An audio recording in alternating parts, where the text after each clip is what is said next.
Check Podcasts.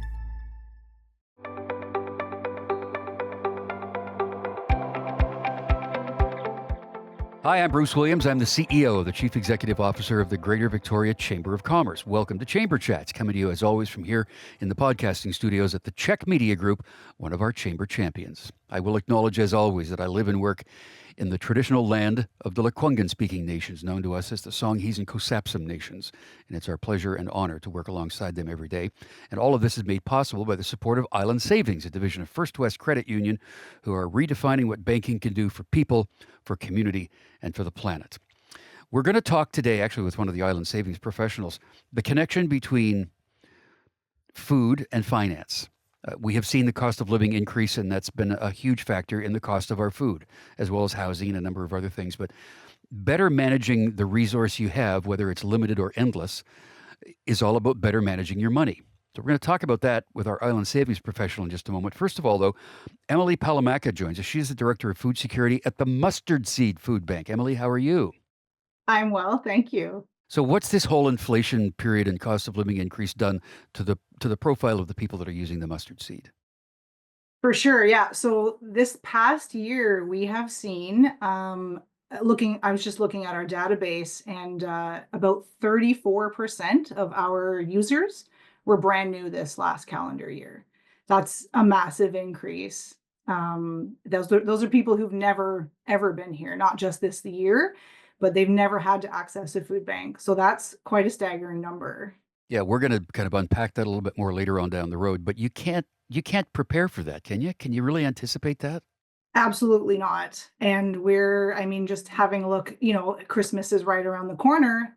Looking in our inventory and our cooler, which is filled up through the food rescue program, we'll talk about later. Hmm. But it's looking pretty empty. This year has been shocking, actually. Yeah. Inventory is low. What's coming in from the stores is low. People who were once able to donate food or financially, they're also starting to feel the crunch of inflation. Yeah, it's been an interesting and challenging time, that's for sure. Pandemic driven and other causes is a part of that as well. So, talking about the finance side of it, our professional from Island Savings is joining us. Lorena Milkert is the Director of Retail Banking. Lorena, how are you? Really good, thank you. So, let's talk about your clients and the members at Island Savings. How is all of this stuff and this cost of food and inflation impacting your people on a day to day basis?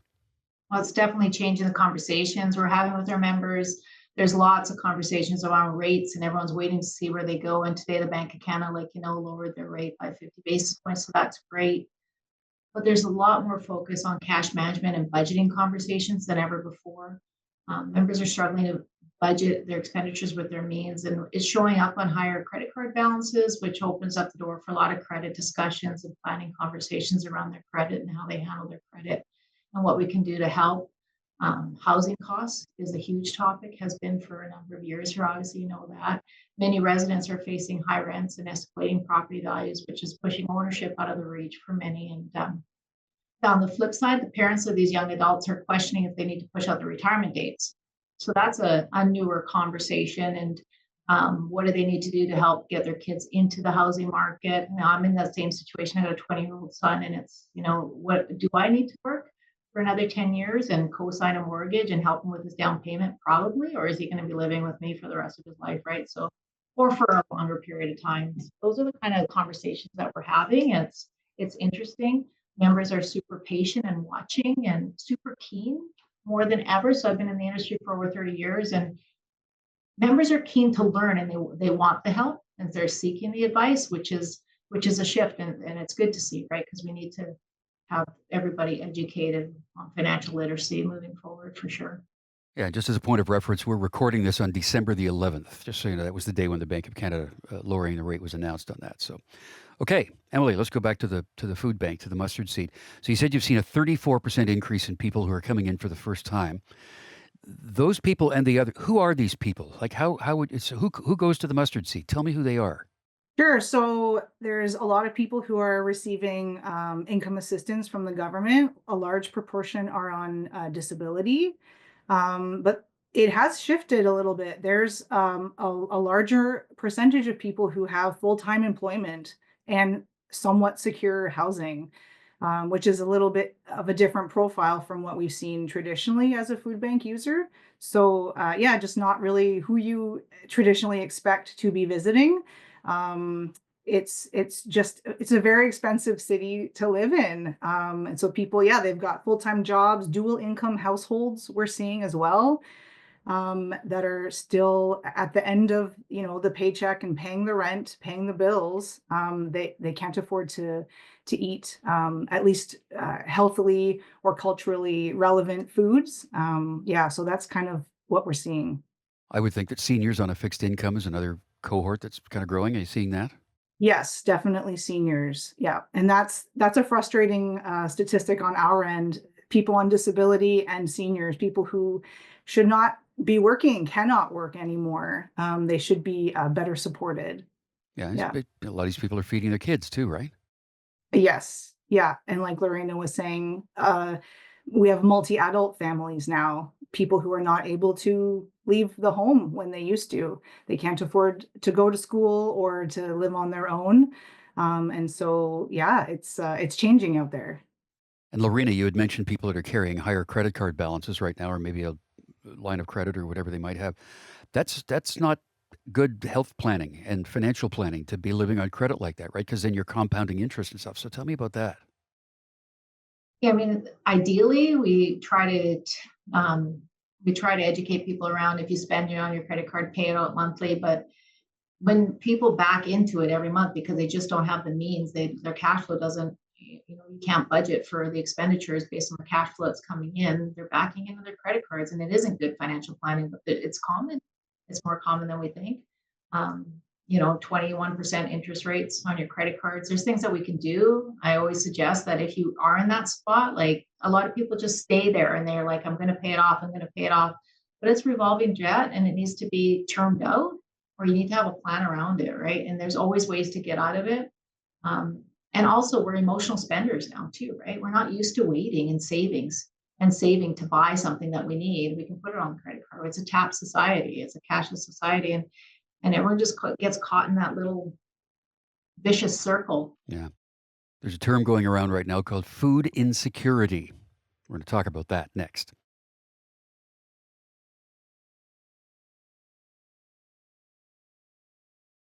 On Chamber Chats today, we're talking about the relationship between food and finance. Emily Bellamacca is here from the. Did I just say your name right?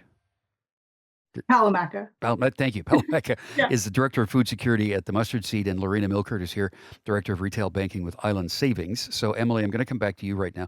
Food insecurity, that is suddenly a term popping up everywhere in all kinds of conversations. Tell me how that applies to the Mustard Seed. So I mean, the food banking part of the Mustard Seed, that is what we're attempting to support and tackle every day. My title is, yeah, Director of Food Security, but we are not anywhere close to a food secure region or nation for that fact.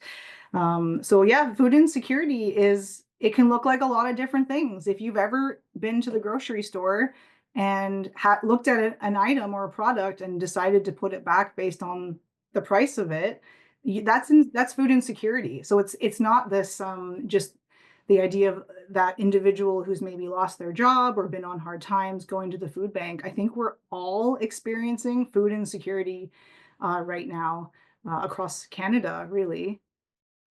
Lorena, you mentioned a word earlier that I want to talk about now in relation to food insecurity, and that is the B word, budget. How does one even begin to create a budget for their living style? Budgets are interesting, right? Like, I mean, you really got to sit down and look at what you're spending, what your inflows are. It's your net income always that you're looking at, and then your expenditures. And it's funny when you tell members to go do a budget, it's homework. I don't even like doing a budget because it is homework. So it's difficult for many, right, to sit down. And I always say lump your expenses into three categories, like necessities, savings, and then wants. And when we're talking about food budget, people don't consider food when you're talking about budget, which is interesting. It's not a fixed cost; it's a variable cost. So whenever you go through budget, it seems like groceries, food, and then a lot of people eat out. It's all kind of mixed up, and it's difficult for members to kind of put their head there. The mortgage payment, they know they got to pay it, but food is always kind of left as a back burner. And I always say, bring in your food costs into necessities. Make it a fixed cost. So make it a fixed cost. That means that if I know that I'm going to spend $400 a week for a family of 4, then I know when I get paid bi-weekly that I'm going to put aside $800 for food costs until I get paid again.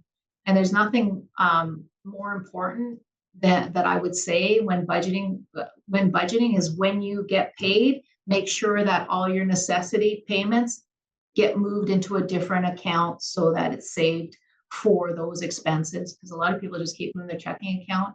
By second week in, they don't have enough money for groceries, right? Because they're spending it everywhere else. I have a grocery account, I have a utilities account, I have a mortgage account, I have a travel account. And when my paycheck comes in, I have budgeted so much to go into each account, so I know that it's there. And for budgeting for groceries, it's planning meals out for the week. We talk a lot about that. If you know what you're making on a Monday, Tuesday, Wednesday, Thursday, Friday, then you can build your grocery list based off of that, right? And then also for food waste, you can look in your pantry and see what you have, and then go and shop for what you don't have and avoid impulse buying. And then reducing eating out habits and costs, that's a big one, right?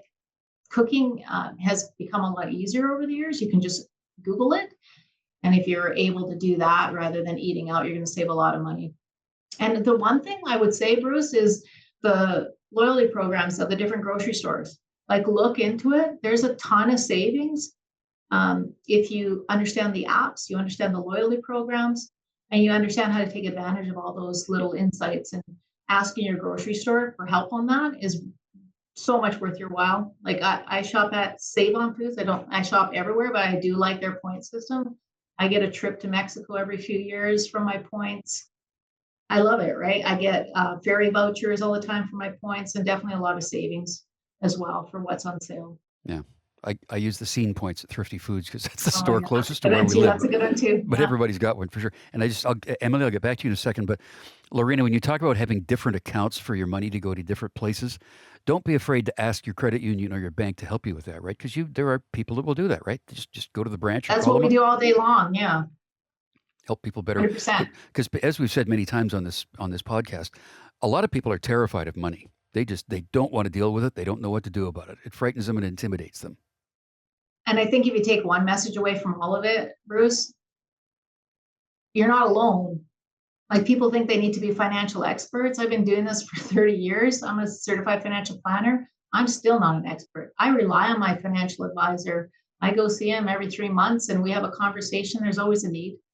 There's always something that I'm aware of. It's kind of niggling in the back of my head. I might be embarrassed that I've racked up some debt, and he points it out and reminds me. And if nothing else, it keeps people on plan. It keeps people reminding them. Everyone's going to fall off track on their financial plan. But how do you recuperate? How do you revisit? How do you adjust the plan? And how do you look at, what's the process? You're going to touch someone 100 different times in a lifetime if you're using a financial advisor. It doesn't matter if you have $100,000 with us or you have zero money. At the end of the day, everyone deserves a financial plan. And that's what we're here to do, is help. Obviously budgeting, you take a look at items that are on sale and you buy things that are in season. There's all that stuff. So Emily, when people are coming in to the Mustard Seed Food Bank, are they directed to certain areas to help them balance their diet, or are they kind of on their own? How does that all work? So our food bank does have kind of a grocery store style. We went full in that direction a few years ago, but COVID kind of hindered things. But basically, they come in and sit down with the volunteer, and they can go over some dietary restrictions if it's they're vegan or there's religious restrictions. But they walk through, we call it the U. It's in a U shape, and there's volunteers behind the tables. And there's boxes of items, and they can select. It varies day to day how many items from each box, and it also varies based on how many people are in their household. But then the volunteers are also notified of any dietary restrictions or special needs, and we do have a section for those products to help them have a more relevant hamper, so that they're consuming and taking away what they want, so there's less food waste, and it's just a more useful hamper for them. Yeah, the Mustard Seed is more than a food bank. They do other things, including something called a food rescue program. We're going to talk about that next.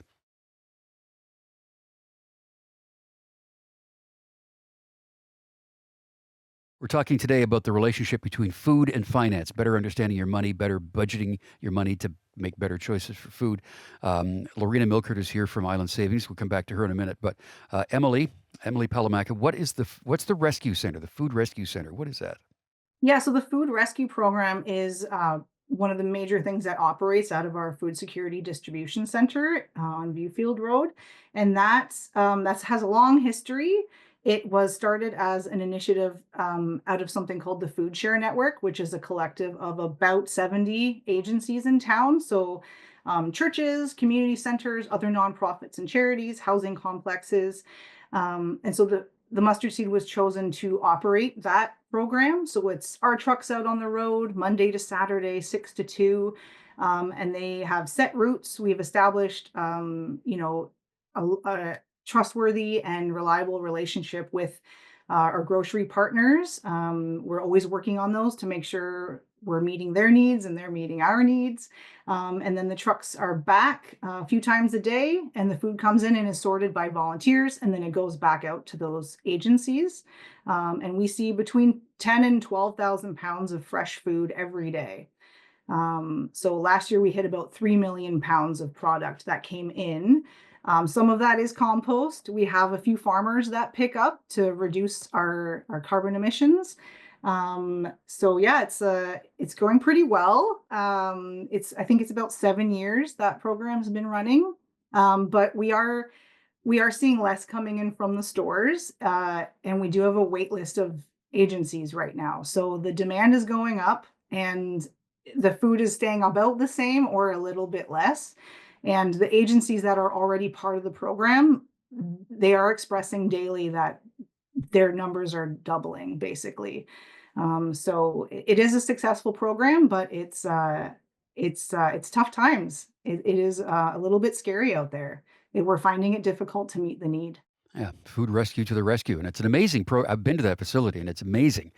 But it's a real indication of the state that we're in right now, right? That this kind of stuff has to happen to keep people fed, to keep them healthy. Lorena, when we talk about managing money in general, a food budget is one thing, but the necessities are housing and food. And there are people right now that are probably looking at renewing a mortgage, and the rates might be significantly higher when they go to the bank than when they first negotiated. If it was back in the 1.5% prime rate or something, how does that stuff all factor into the total budgeting process? I mean, it's very top of mind for us. 2020 and 2021 lowest 5-year mortgage rates we've seen in history. People were getting 2%, 1.44. I've seen as low as that much. A lot of people were coming in, Bruce, they were breaking their mortgage terms. They were paying a penalty just to get those rates, and they're fantastic. They're all coming up in 2025 and 2026. There's a large amount of money coming up. And if you're looking at a 2% rate versus a 4.5% rate on a $500,000 mortgage over 25 years, that's a difference of $650 a month. If it's $1 million mortgage, and Bruce, it's not surprising. There are a lot of $1 million mortgages we were talking about before the show started. Yeah. Out there, it's $1,300 more a month. I think the one thing would be you need to start thinking about it. Those mortgage rates from 2020 and 2021 are not coming back. We did see a decline in the Bank of Canada rate. I don't know how that's going to translate to our 5-year mortgage products, but it's certainly not going to be the same as 2020, 2021.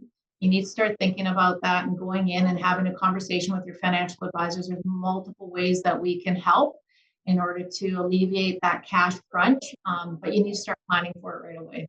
And you could there's things like extending out amortization if there's no other cash sources. There's things like a debt consolidation, again, looking at your credit card debt, bringing your line of credits, bringing your loans if you have equity in your house, because more housing prices and property values have gone up. If you have equity, sometimes we just all roll it back into one and start again and get you paid off maybe a couple of years later. But at the end of the day, ideally people pay down their principal, but I can tell you right now, it's pretty hard to do that when you have $1 million mortgage or $700,000 mortgage. Those are significant payments, and those are paycheck to paycheck. So yeah, a significant amount of a monthly mortgage payment actually goes to interest. It doesn't go to the principal. So when you have that option, there's just once a year, maybe I think you can pay down your principal or something. And just for a point of reference, I'm a guy that's old enough that in the 1980s, I had a 21% mortgage. Yep. But that was, of course, on a mortgage of like $60,000 or something. But still, at the time, that was quite onerous. I want to wrap this up on a high note. Emily, all this amazing things that you do at the Mustard Seed, who pays for that? Where do you get the resource to do it? So we're very fortunate that the majority of our annual operating budget does come from private donations. Victoria is very supportive of the work that we do. We do apply for some grants here and there, but the majority is private donations, and that's from individuals or businesses or schools. Sometimes they'll compete with each other to do little fundraisers. I shouldn't say little, very generous, amazing Right. fundraisers. So yeah, we are very, very blessed. Victoria has been generous to us over the years. Yeah. And Island Savings is generous too because, Lorena, you have something called the Full Cupboard that you do that's also a food-driven program, right? Yeah, the full cover. It's our signature cause at Island Savings. We're super proud of it. Our mission is that no child goes hungry on the island. We raise awareness about food security in our local communities through ongoing fundraising of efforts and initiatives such as employee giving campaign, every paycheck employees give, branch barbecues, burger and beer nights, branch raffles, 50-50 draws. We do sponsorship. Winter, we were part of Winterfest and we collected food donations and monetary donations for the Mustard Seed. And it goes on. It's on the minds of all our employees all the time as part of our DNA. Bruce, I'm not kidding. Like, I cannot have any event without someone saying, what are we doing to raise money for the Mustard Seed or our local food banks on the island? Since we launched our full cupboard in June 2016, we've raised approximately $700,000 and collected over 18,000 pounds of food, which we've donated to the Mustard Seed and our local food banks serving communities all up the island. We pay for volunteer days, and most of those volunteer days are at our local food banks. We go to the Mustard Seed on a monthly basis. We have a team that goes out. We love cooking with Chris in the kitchen, Emily. That's my favorite job. He makes the best pumpkin pies I've ever tasted. And yeah, it's just part of what we do. We had a member the other day come in and said, like, I want to donate $1,000 to your guys' full cover, and that goes straight to the Mustard Seed. So we're super proud of everything that our staff do. They're committed and love working here because of that. Well, we're very pleased to be working with you on this all the time, too, and we appreciate all you do for everybody.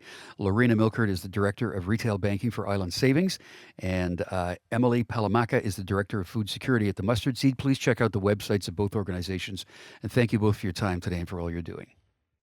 Thanks, Bruce. Thank you so much for having me. Yeah. And I'm Bruce Williams, and I'll see you again for another Chamber Chat.